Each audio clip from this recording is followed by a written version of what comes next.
Mari kita berdoa. Bapa dalam surga, kami sungguh datang ke hadirat Tuhan. Sekalipun kami berada di dalam keadaan dapat dikatakan darurat, di mana kami tidak dapat bertemu satu dengan yang lain. Tapi biarlah ya Tuhan, kebaktian ini tetap boleh menjadi berkat bagi setiap kami. Karena kami tahu, dalam keadaan seperti ini, Tuhan tetap akan bekerja, memberkati jemaat-Mu, sehingga tetap kami boleh disapa oleh Tuhan melalui firman Tuhan. Kiranya Tuhan tolong setiap kami, sehingga semua ini dapat berjalan dengan baik. Tuhan boleh menyapa kami. Kami ingin serahkan waktu berikut ini ke dalam tangan Tuhan. Kami berdoa dalam nama Tuhan kami Yesus Kristus. Amin. Mari jemaat sekalian kita membaca satu bagian daripada firman Tuhan. Kita akan membaca dari kitab Ayub pasal 42. Kita akan membaca 2 ayat saja, ayat 7 dan ayat yang ke-8. Demikian firman Tuhan. Ayub 42 ayat 7 sampai dengan ayat yang ke-8. Setelah Tuhan mengucapkan firman itu kepada Ayub, maka firman Tuhan kepada Elifas orang Teman, "Murkaku menyala terhadap engkau dan terhadap kedua sahabatmu, karena kamu tidak berkata benar tentang aku seperti hambaku Ayub. Oleh sebab itu, ambillah 7 ekor lembu jantan dan 7 ekor domba jantan, dan pergilah kepada hambaku Ayub, lalu persembahkanlah semuanya itu sebagai korban bakaran untuk dirimu. Dan baiklah hambaku Ayub meminta doa untuk kamu, karena hanya permintaannya lah yang akan kuterima, supaya aku tidak melakukan aniaya terhadap kamu, sebab kamu tidak berkata benar tentang aku seperti hambaku Ayub." Sampai di situ kita membaca firman Tuhan. Saudara, buku Ayub barangkali merupakan satu buku yang kita sudah kenal dengan baik. Meskipun kita tidak terlalu memperhatikan argumen-argumen yang ada secara panjang lebar antara Ayub dengan ketiga temannya, lalu kemudian datang satu orang lagi, Elihu, tapi kemudian dia datang dan muncul begitu saja. Itu mungkin kita tidak begitu perhatikan. Tapi kita tahu 2 pasal sebelumnya di dalam kitab Ayub itu, kita melihat bagaimana Ayub itu kemudian mengalami berbagai hal. Pertama, di dalam pasal yang pertama, saudara, kita melihat bagaimana iblis datang kepada Tuhan. Dan Tuhan mengemukakan bahwa Ayub itu adalah orang yang benar. Ayub adalah seorang yang benar, orang yang baik, orang yang betul-betul takut akan Tuhan. Nah, itulah Ayub. Tetapi kemudian pernyataan daripada Tuhan itu ditantang oleh setan, oleh iblis. Jadi bagaimana Tuhan membuktikan ya bahwa Ayub itu betul-betul seperti perkataan daripada Tuhan. Bagaimana membuktikan, bagaimana menunjukkan bahwa Ayub itu adalah seseorang yang benar, seseorang yang takut akan Tuhan. Bagaimana menunjukkannya? Nah, saudara, jadi kita melihat bahwa iblis itu mengatakan bahwa Ayub itu benar. Ayub itu takut akan Tuhan, tetapi bukan karena memang dari dirinya atau hatinya dia takut akan Tuhan, tapi sebenarnya karena semua keadaan baik-baik saja. Maka kemudian kata iblis, itulah sebabnya maka Ayub takut akan Tuhan. Tapi Tuhan mengatakan bahwa tidak. Dari sononya itu Ayub itu adalah seseorang yang sungguh-sungguh takut akan Tuhan. Nah, jadi sekarang kita lihat saudara, bagaimana Tuhan membuktikan supaya Ayub itu dapat menjadi teladan bagi kita semua. Bahwa ini orang adalah orang yang benar, orang yang sungguh-sungguh takut akan Tuhan, mengikut Tuhan, menghormati Tuhan. Nah, bagaimana kita melihat bahwa Ayub itu memang adalah orang yang seperti demikian. Maka jalan satu-satunya untuk membuktikan bahwa Ayub adalah orang yang benar, maka kemudian Tuhan mengizinkan iblis itu melakukan seperti dugaannya. Jadi kenapa Ayub takut akan Tuhan? Oh, karena dia kaya. Oh, karena dia keadaan baik-baik, ya. Oh, karena dia semuanya dapat berjalan dengan baik. Nah, saudara, jadi Tuhan mengizinkan bagaimana Ayub itu kemudian dicobai oleh iblis untuk menunjukkan apakah dia adalah orang benar. Nah, saudara, kita sudah hafal cerita mengenai Daud, bagaimana dia punya kambing domba dirampok, bagaimana untanya saudara dirampok, lalu kemudian ada ternaknya yang kena halilintar, kena geledek, lalu mati semua, dan semua datang kepada Ayub melaporkan hal itu. Nah, itu hartanya, saudara. Tapi kemudian Tuhan juga mengizinkan Ayub punya anak 10, saudara, anaknya. Sudah mau punya anak 10, saudara-saudara. Lalu kemudian mereka sedang berpesta pada waktu itu. Lalu rumah di tempat di mana mereka pesta itu kemudian rubuh. Sehingga kemudian mati semua. Nah, saudara-saudara, sehingga di situ kita melihat keadaan daripada Ayub pada waktu dia kehilangan semuanya, ya.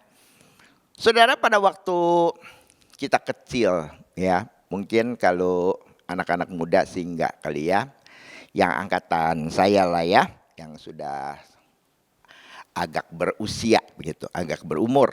Nah, saudara, dulu waktu kita kecil mungkin kita ada satu lagu yang kita nyanyikan. Mungkin saudara masih ingat. Tek kotek, anak ayam turun 10, begitu kan? Lalu kemudian gimana? Mati 1, tinggal 9, begitu kan? Nah, terusnya lupa deh saya. Ya, pokoknya cuma buat berhitung dari 10, mati 1, tinggal 9, begitu kan? Tapi saudara, lagu daripada Ayub mungkin tidak begitu, ya. Ya, kalau kita nyanyikan lagu itu, saudara, tek kotek, anak Ayub turun 10, mati semua ketimpa rumah, begitu kan? Nah, kira-kira begitulah, saudara. Jadi anaknya semua hilang semua, ya, termasuk menantunya barangkali dan sebagainya, semua akhirnya hilang. Nah, saudara, sampai di situ Ayub masih bisa berkata, saudara, itu semua daripada Tuhan, ya Tuhan yang berikan, lalu kemudian ya Tuhan yang ambil, terpujilah nama Tuhan. Tetap dia mengatakan demikian. Sehingga dari sini saudara, iblis punya taruhan dengan Tuhan, itu jelas iblis kalah, bukan? Iblis berkata, Ayub itu baik padamu, takut pada engkau, dia benar. Karena apa? Karena satu hal, yaitu bahwa Ayub itu mendapatkan banyak berkat daripada Tuhan. Coba berkatnya diambil, pasti lalu kemudian dia itu kemudian mengutuk engkau. Nah, ternyata tidak, saudara. Ya, dalam ujian yang pertama ini, saudara, lalu kita lihat Ayub lulus daripada itu, dan Tuhan dapat menjadikan Ayub sebagai sebuah bukti bahwa ini ada orang yang benar, yang sungguh takut akan Tuhan. Nah, saudara, itu yang dikatakan oleh Tuhan. Tapi iblis tidak berhenti sampai di situ. Ya, di dalam pasal yang kedua kita lihat bahwa iblis masih terus, dia tidak terima kekalahannya. Dia bertaruh lagi kepada Tuhan, ya. Oh, dia masih baik, masih benar di hadapan Tuhan. Ya, karena masih ada sehat sih, terang aja dia tetap ini. Coba kesetannya juga diambil. Nah, saudara, akhirnya Tuhan juga akan tetap membuktikan, ya. Orang apa sih Ayub itu, begitu kan? Oke, coba silahkan. Maka saudara, iblis memberikan sakit apa saudara? Tentu bukan COVID-19 ya saudara ya. Nah, sakitnya itu sebenarnya menurut saya mungkin lebih susah ya daripada seorang kena COVID-19 barangkali ya. Sakitnya apa saudara? Itu adalah gatal ya, gatal saudara ya, tapi gatal yang di dalam itu. Dulu pada waktu saya melayani di GRII, saudara, kalau kami rapat bersama dengan pendeta Stephen Tong, saudara, kadang-kadang dia bangun dari tempat rapat, lalu dia cari tembok, saudara, ujung tembok, ya. Lalu kemudian kita pikir dia mau ngapain nih, gitu kan, ya. Lalu ke tembok, saudara, lalu gimana, saudara, ya? Lalu ujung tembok itu dia pakai buat ngegaruk, jadi dia begini seperti gini buat ngegaruk ya. Lalu kemudian kita tentu ketawa dong ya, ih masa pakai gitu begitu ya, pakai ambil kayak garukan kayak gitu ya. Lalu dia berkata ya, nanti kalau kita tua satu waktu kita juga akan suka gatal-gatal.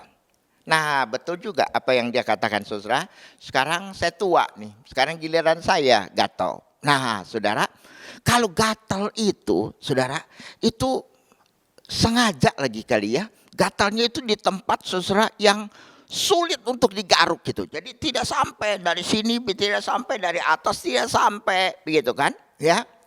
Saya di kantor pernah, aduh gatal sekali ya, tapi saya tidak cari tembok saudara, saya pakai apa ya, saya pernah pakai bolpen saudara ya, garuk gitu. Ah sudah selesai. Lalu kemudian saya jalan mana, teman-teman bilang, Pak itu bajunya kenapa dicoret-coret? Hah? Dicoret? Ya, ternyata saudara pada waktu saya pakai ngegaruk itu bolpen itu saudara rupanya kecetek, begitu kan? Sehingga dia keluar. Sehingga waktu saya begini-begini saudara, lalu akhirnya baju saya kecoret. Nah sejak itu saudara saya tidak berani lagi kalau garuk-garuk itu saudara pakai bolpen dong ya, nanti kecoret lagi. Kalau kecoret pakai bolpen nggak hilang itu saudara ya. Maka satu waktu ada tamu juga gatal, saya cari apa ya yang buat garuk nih, aduh gatal banget gitu. Lalu ada cutter saudara, saya ambil cutter saudara ya. Lalu pakai garuk. Lalu itu tamu bilang, ih Pak aduh masa pakai cutter? Iya saya juga hati-hati kan. Ya tapi aduh masa pakai cutter gitu kan. Nah saudara, akhirnya besok-besok dia datang lagi. Dia beliin saya garukan. Nah itu saya taruh di kantor saudara khusus ya. Tapi begitu saudara, kalau kita gatal, mau garuk nggak bisa, itu menderita sekali, itu susah sekali. Nah Ayub itu kena penyakit yang seperti demikian, gatal. Saking gatalnya saudara, dia garuk nggak kuat saudara, pakai kuku aja saudara, dia garuk pakai beling. Tapi gatal itu bukan gatal di luar, gatal yang di dalam memberikan rasa gatal itu. Lalu kemudian jadi dia gosok saudara sampai berdarah, gatalnya itu nggak hilang.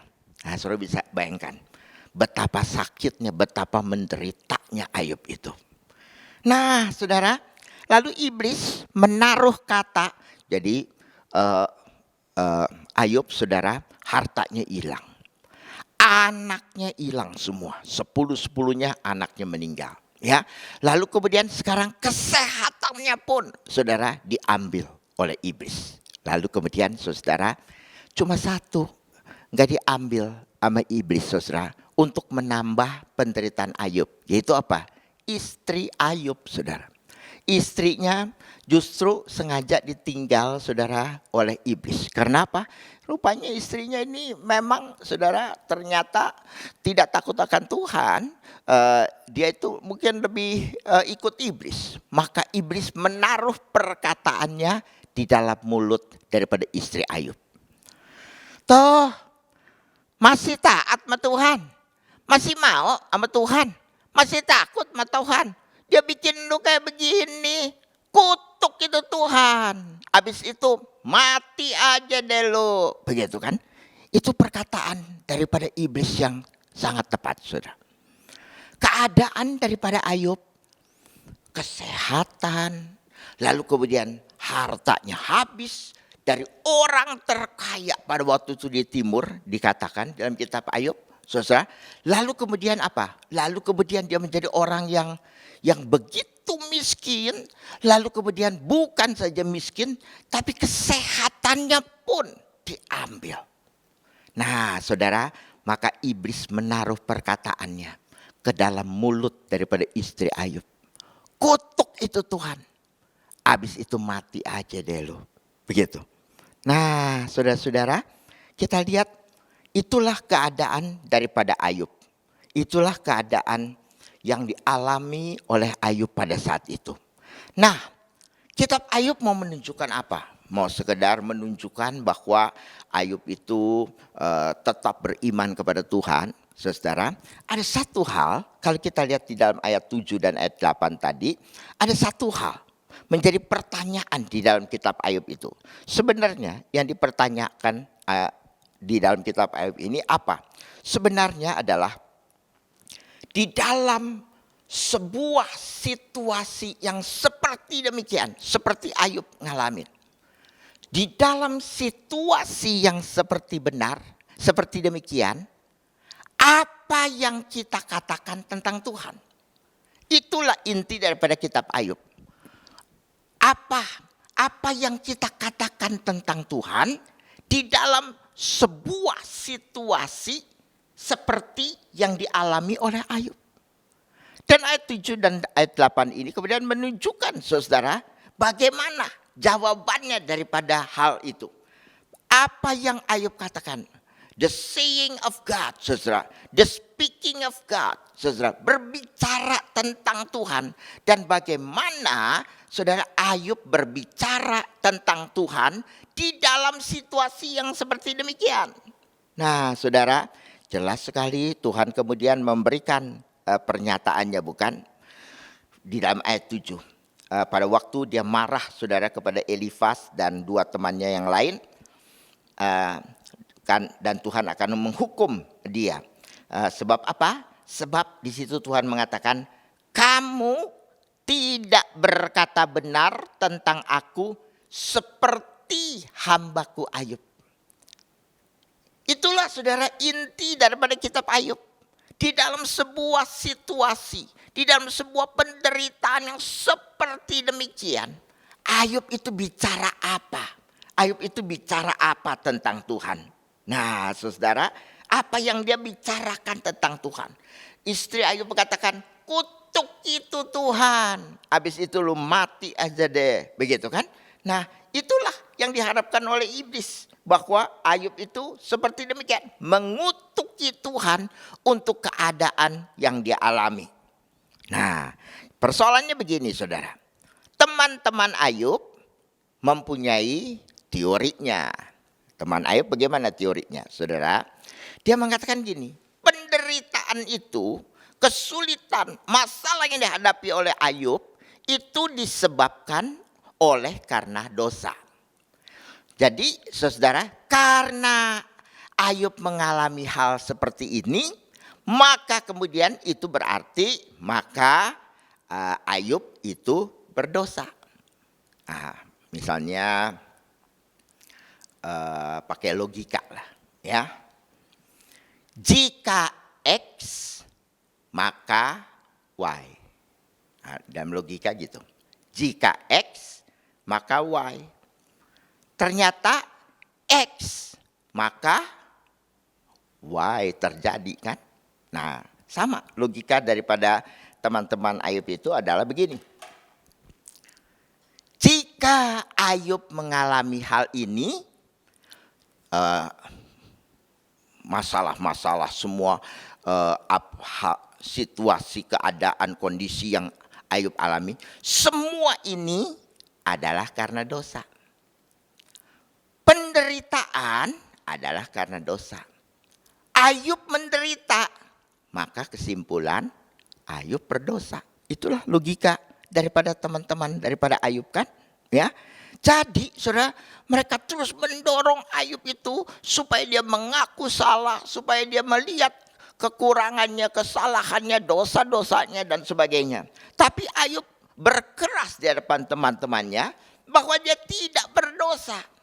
Tidak berdosa maksudnya tidak seperti yang dikatakan oleh teman-temannya itu. Ya, tapi dia menanyakan bahwa dia sebenarnya berlaku benar. Jadi apa yang dialami sebenarnya pasti bukan karena kelakuannya, tapi ada sesuatu hal yang dia tidak mengerti lalu dia alami. Nah, saudara, jadi persoalan dalam kitab Ayub adalah seperti demikian, bukan?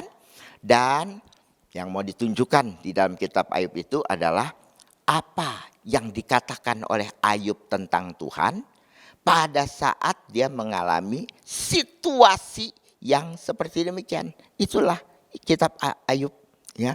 Dan situasi yang dialami Ayub itu adalah sebuah situasi yang absurd. Saudara tahu apa artinya absurd?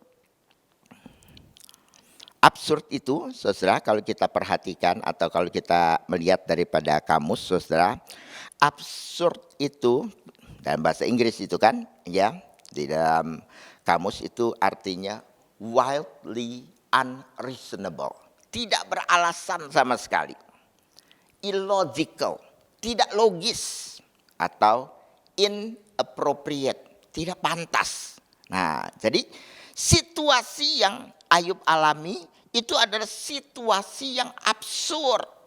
Absurd itu apa? Situasi yang tidak pantas, inappropriate. Situasi yang tidak logis, situasi yang unreasonable, tidak beralasan. Kenapa harus terjadi seperti itu? Ayub tidak berdosa, Ayub orang benar, Ayub takut akan Tuhan, tapi kenapa hal itu bisa terjadi? Bagaimana, saudara, seseorang yang innocent, seseorang yang kudus, seorang yang suci dapat mengalami suffering yang seperti demikian, penderitaan yang seperti demikian.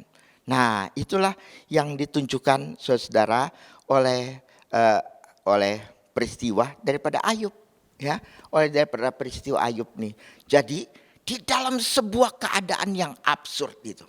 Dan sebenarnya keadaan daripada Ayub adalah sesuatu keadaan yang persis yang dikatakan oleh istri daripada Ayub. Udah mati aja deh lu. Dalam keadaan seperti itu tidak ada yang lebih baik daripada udah mati aja. Sebab mau ngapain saudara? Mau ngapain lagi? Setiap kali Ayub bangun lalu gatal sekali, lalu mungkin tidak makan, mungkin lapar, mungkin haus, mungkin apa, dia tidak punya tempat apa dan sebagainya, saudara, ya. Lalu besok pagi bangun lagi, tetap demikian dan seterusnya. Gatalnya tidak hilang-hilang, saudara, terus dia mengalami hal itu dan hal itulah saudara yang disebut apa? Absurd. Tidak logis. Tidak pantas. Bagaimana seorang innocent, saudara, seorang yang hidup kudus, tetapi kemudian dia mengalami hal seperti demikian. Dan di dalam keadaan itu, God was silent. Tuhan diam. Tuhan tidak berkata apa-apa. Pada waktu Ayub seolah-olah menantang Tuhan. Tunjukkan di mana kesalahan dia. Tunjukkan sehingga dia pantas untuk menghadapi hal seperti itu. Nah, saudara, itulah keadaan yang dialami oleh Ayub. Ada sebuah novel ya. Pernah juga dipentaskan saudara dulu di Taman Ismail. Anak-anak muda nggak tahu lah ya. Soalnya itu sudah lama kayaknya. Oleh teater saya nggak ingat ya. Tapi saudara juga nggak tahu lah ya. Barangkali teater koma kali ya. Sebuah judul saudara dipentaskan pada waktu itu di dalam bahasa Indonesia, Menunggu Godot. Menunggu Godot. Nah, saudara, di dalam bahasa itu berasal dari sebuah novel, saudara, dengan judul sama, Waiting for Godot. Ya, dikarang oleh seorang yang bernama Samuel Beckett. Ya, Samuel Beckett. Nah, saudara, Samuel Beckett ini hidup, saudara, kira-kira saya lupa deh tuh tahunnya tahun berapa ya kira-kiranya, ya. Tapi kira-kira ya tahun 50 60-an lah begitu kira-kira, ya, tahun 50 something atau 60 50 atau 60-an lah begitu ya. Nah, saudara, di dalam tulisannya ini, saudara, dia kemukakan, ya, keadaan pada waktu itu orang-orang ateis bermunculan. Sebenarnya Samuel Beckett itu adalah orang Inggris, saudara, tapi kemudian dia pindah ke Prancis. Nah, di Prancis itu banyak filsuf-filsuf ateis seperti Sartre, lalu kemudian Albert Camus misalnya, ya. Saya sebutin juga, tapi saudara juga nggak tahu lah ya. Tapi itu filsuf-filsuf yang ateis, saudara-saudara, ya. Lalu kemudian di dalam ateisme itu mereka tetap berusaha mencari arti hidup. Loh, kalau Tuhan nggak ada, bagaimana nih? Begitu kan? Nah, tapi semua adalah filsuf-filsuf yang ateis. Di tengah-tengah keadaan yang seperti itulah, maka Samuel Beckett kemudian menuliskan cerita-ceritanya, novel-novelnya itu selesai dia ceritakan, dan salah satunya adalah Waiting for Godot ini, ya. Nah, saudara, itu cerita seperti apa? Ya, saya rasa kalau saudara ikut menonton di Taman Ismail pada waktu itu, setengah main mungkin saudara pulang kali, ya. Saudara, sebab sebenarnya apa, saudara? Ya, cuma sederhana. Samuel Beckett selalu memberikan sebuah latar belakang yang sederhana, ya. Jadi dipentaskannya juga gampang. Jadi ada dua orang, saudara. Yang satu namanya Vladimir, yang satu namanya Estragon, ya. Mereka bertemu di bawah sebuah pohon, saudara. Mereka menunggu Godot, ya, Godot itu, menunggu Godot.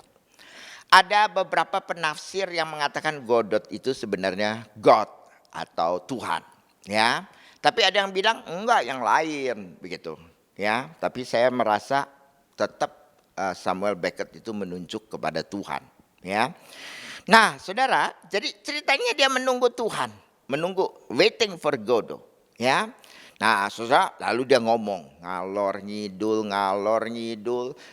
mengenai kehidupan apa dan sebagainya. Dan salah satu sebenarnya kata yang tercetus pada waktu itu adalah, nih kita nggak ngapa-ngapain nih.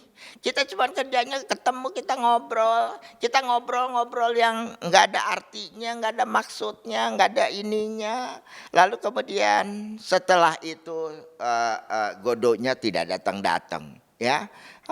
Kalau kayak gitu sih sebenarnya hidup sih bagusan mati aja deh. Toh kita datang, kita tunggu, besok kita datang, kita tunggu, besok kita ngobrol lagi. Kita ngobrol buat apa? Sebab yang ditunggu juga kagak datang. Seperti itu. Nah, jadi sebenarnya saudara, Samuel Beckett pada waktu itu melukiskan sebuah keadaan yang betul, ya, di mana saudara, orang hidup tanpa Tuhan, orang hidup tanpa Tuhan, tidak ada artinya.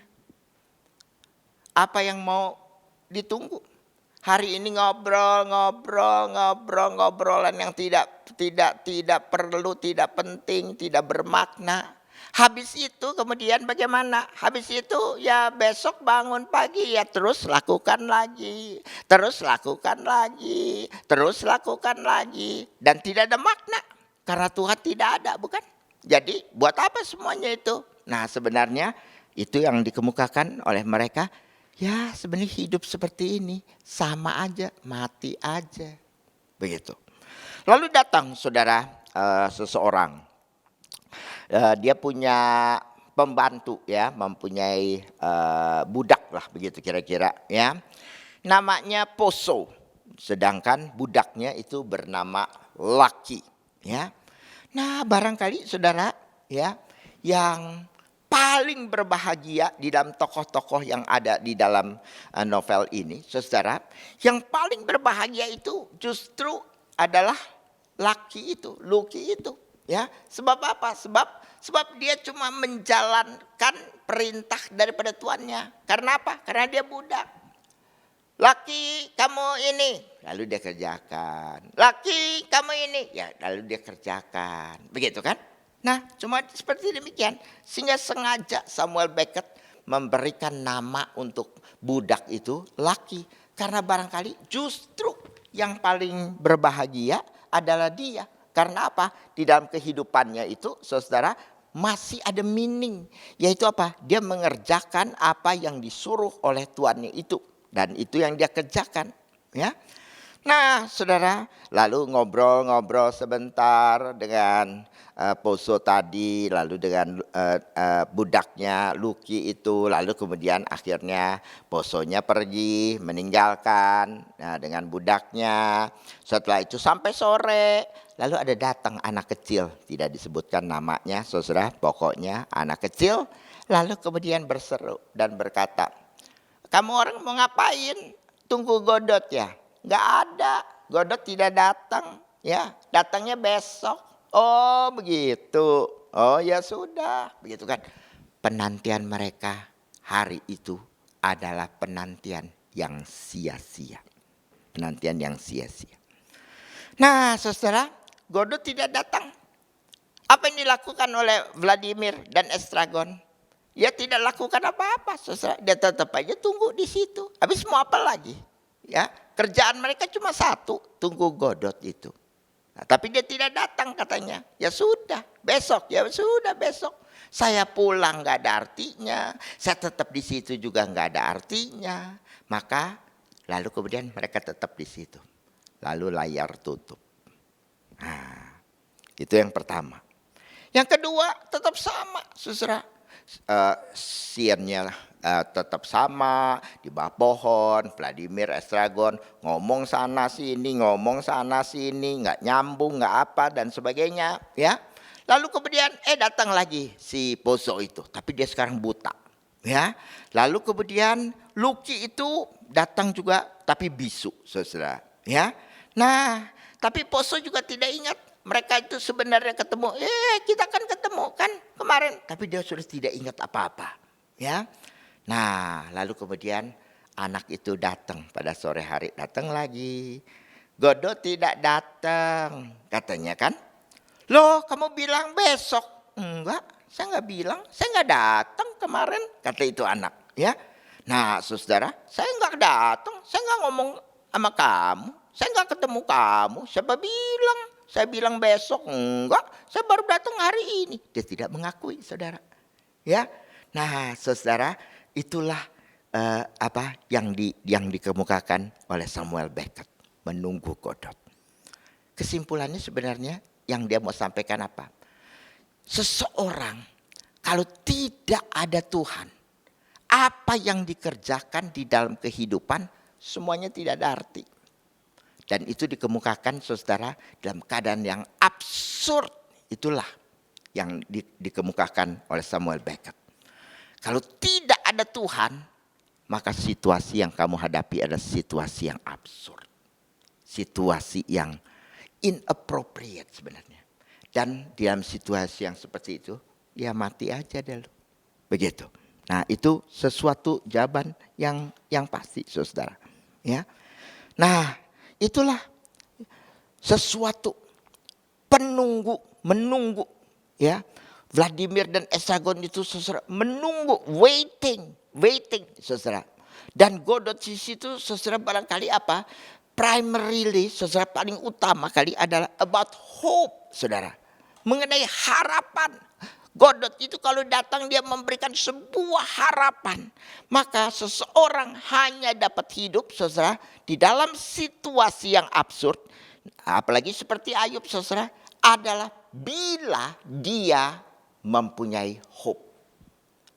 Kalau dia tidak punya hope. Dia akan saudara dia akan mati saja lebih baik.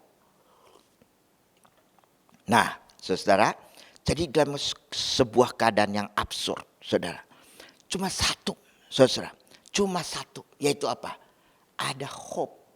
Waktu menunggu Godot itu, saudara, setidak-tidaknya Vladimir dan Estragon masih ada satu harapan. Yaitu apa? Godot itu datang. Godot itu datang. Itu yang mereka tunggu. Itu yang mereka nantikan. Mereka lakukan ini, lakukan itu, lakukan ini, lakukan. Semua tidak berarti. Cuma satu. Yang berarti, yang mereka kerjakan, yang mereka harapkan, yang mereka tunggu. Adalah Godot itu. Yaitu apa, saudara? Waiting for hope. Menantikan harapan itu datang. Nah, saudara-saudara, itulah yang kita lihat di dalam kehidupan Ayub. Dalam situasi yang absurd itu, saudara-saudara, cuma satu hal. Yaitu apa, saudara-saudara? Ada enggak waiting for hope? Ada enggak pengharapan di dalam diri Ayub itu, saudara? Dan ternyata apa? Ada, saudara. Sebenarnya di dalam keadaan Ayub seperti demikian, mendadak miskin. Lalu kemudian menderita, gatal, sakit, garuk, tidak mempan, saudara. Dalam keadaan gitu mau ngapain lagi? Mati, kata istri Ayub. Mati aja lo. Mati adalah sesuatu lebih baik daripada dia kehidupan itu. Tapi saudara, kitab Ayub. Kitab Ayub adalah kitab yang paling tua. Ya, lebih tua daripada kitab Kejadian, kitab-kitab Musa dan sebagainya. Kitab Ayub adalah kitab yang paling tua. Di dalam keadaan kitab yang paling tua itu, saudara, Ayub tetap bisa menemukan hope itu. Yaitu apa? Pada waktu dia berkata, I know that my Redeemer liveth. Aku tahu bahwa penebusku hidup. Penebusku hidup. I know that my Redeemer liveth. Kata-kata itulah yang diambil, saudara, oleh Handel. Ditaruhkan kemudian, saudara, di dalam oratorio Messiah. Mesiasnya dia. Dia taruhkan, I know that my Redeemer liveth. Nah, saudara, itu diambil. Karena itulah pengharapan daripada Ayub melewati situasi yang absurd seperti demikian. Dan pengharapan daripada Ayub tidak menjadi sia-sia, bukan? Dan saudara-saudara, lalu kemudian dia berjumpa dengan Tuhan. Apa Tuhan memberikan alasan? Apa Tuhan memberikan penjelasan? Oh, Ayub tahu enggak? Sebenarnya saya lagi taruhan sama si iblis. Iblis tuh brengsek tuh, nantang-nantangin. Bilang lu ini taatnya cuma karena kaya, karena anak banyak, karena kehidupan baik-baik, lalu kemudian sehat, maka kamu takut akan Tuhan. Tapi saya justru mau menjadikan kamu teladan untuk semua umat manusia. Bagaimana tunjukkan kamu adalah orang yang benar dan orang yang takut akan Tuhan? Terpaksa, yaitu harus mengizinkan. Tidak, saudara. Ayub sama sekali tidak baca pasal 1 dan pasal 2. Itu hanya diberikan kepada kita, saudara, penjelasan apa yang terjadi dalam hidup Ayub. Pada waktu Ayub berjumpa sama Tuhan, Tuhan cerita apa? Buaya lah, binatang inilah, binatang itulah. Cuma itu. Dia tidak jelaskan, saudara. Pasal 1, pasal 2 tidak bilekan. Jadi Ayub sampai dia mati dia tidak tahu pasal 1 dan pasal 2 itu. Tapi pada waktu dia berjumpa dengan Tuhan, cuma satu Tuhan ngomong. Siapa yang ciptakan buaya? Siapa yang ciptakan ini? Siapa? Kamu bisa bikin ini. Kamu bisa ciptakan ini. Kamu bisa itu. Dan sudah sampai di situ. Lalu Ayub berkata, aduh, aku selama ini mungkin salah terhadap Yang Maha Kudus. Mulutku itu mungkin menyangsikan akan Allah. Sekarang selama ini aku cuma tahu dari kata orang aja. Tapi sekarang mataku sendiri berjumpa dengan Allah yang Maha Kudus itu. Dan saudara, dan itulah yang kemudian diberikan oleh Tuhan, yaitu apa? Di dalam sebuah situasi yang absurd, Ayub tetap berkata benar tentang Tuhan. Saudara, kita juga sedang menghadapi situasi yang susah barangkali. Corona, COVID-19. Barangkali saudara pada minggu ini tidak tahu berapa, tapi jumlahnya sudah makin besar, bukan? Jumlah yang terpapar makin besar, yang meninggal pun makin besar. Nah, di dalam sebuah situasi yang seperti ini, ada enggak seperti Ayub, kita punya sesuatu, waiting for hope. Waiting for hope. Dan setelah akhirnya kemudian kita ketemu Tuhan. Tuhan boleh menjumpai kita, dan di dalam keadaan seperti itu, barangkali kita tetap tidak mengerti. Kenapa sekarang Tuhan memberikan COVID? Apa karena kita berdosa? Apa karena apa? Oh, banyak saudara gambar-gambar. Sebenarnya itu adalah hoax, saudara. Dikatakan ini orang-orang Spanyol berdoa. Tapi sebenarnya itu gambar bukan di Spanyol, saudara. Itu ternyata adalah sebuah gambar di Amerika Latin. Mereka berdoa karena selama ini mereka dapat presiden yang korup. Dan sekarang mereka berdoa sungguh-sungguh supaya mereka mendapatkan presiden yang tidak korup. Wah, hoax. Tapi satu hal kita tanya. Di dalam situasi yang absurd seperti sekarang ini, kita punya hope enggak? Punya pengharapan enggak? Kita tetap bisa seperti Ayub. I know my Redeemer liveth. Ayub pada waktu itu belum mengerti, belum mengalami, belum melihat Yesus, belum tahu tentang Yesus. Tapi kita baru melewati Paskah, bukan?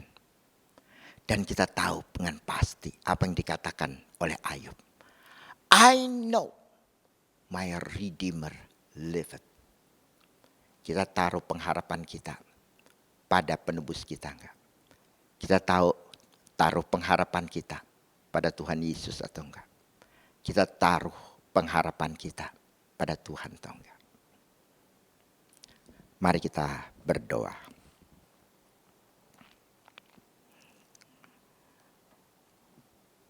Saudara, berdoa dalam hatimu.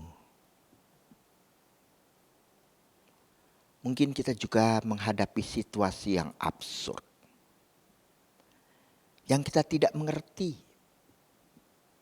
Kenapa begini, kenapa begitu. Absurd, saudara. Karena kita tidak mengerti alasannya apa sih. Ilogis, illogical, tidak logis. Barangkali kita merasa situasi yang kita hadapi tidak pantas, inappropriate. Sebuah situasi yang unreasonable, illogical, dan inappropriate. Tapi di tengah-tengah situasi yang absurd itu, apakah kita tetap punya penantian kepada pengharapan itu?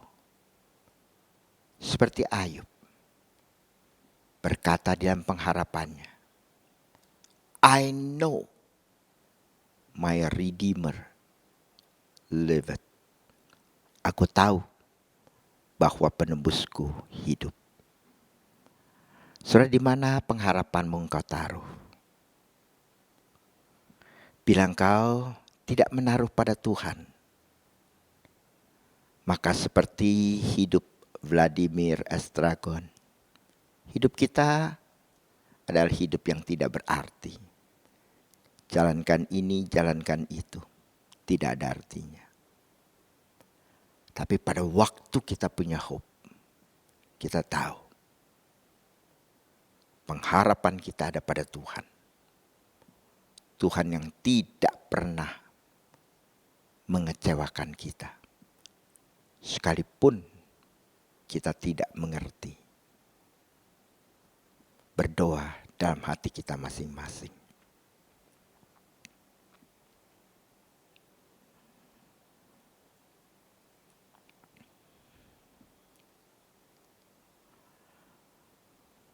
Ya Tuhan, tolong setiap kami dalam situasi absurd ini. Khawatir, ketakutan, dan berbagai hal yang kami hadapi. Ya Tuhan, kecuali Engkau menjumpai kami, maka ya Tuhan, hidup ini sungguh-sungguh menjadi hidup yang absurd. Maka Tuhan tolong sapa anak-anak-Mu yang berseru di dalam keadaan mereka. Biarlah Tuhan boleh menyapa mereka, menjumpai mereka. Sehingga kami boleh tahu, apapun terjadi, tidak membuat hidup kami kehilangan makna. Tuhan tolong setiap jemaat-Mu ya Tuhan. Di dalam kami berdiam di rumah masing-masing, biarlah Tuhan tolong. Supaya kehadiran Tuhan tetap boleh kami rasakan. Terima kasih ya Tuhan. Kami serahkan waktu hidup kami ke dalam tangan Tuhan. Dalam nama Tuhan Yesus kami berdoa. Amin. Tuhan memberkati saudara.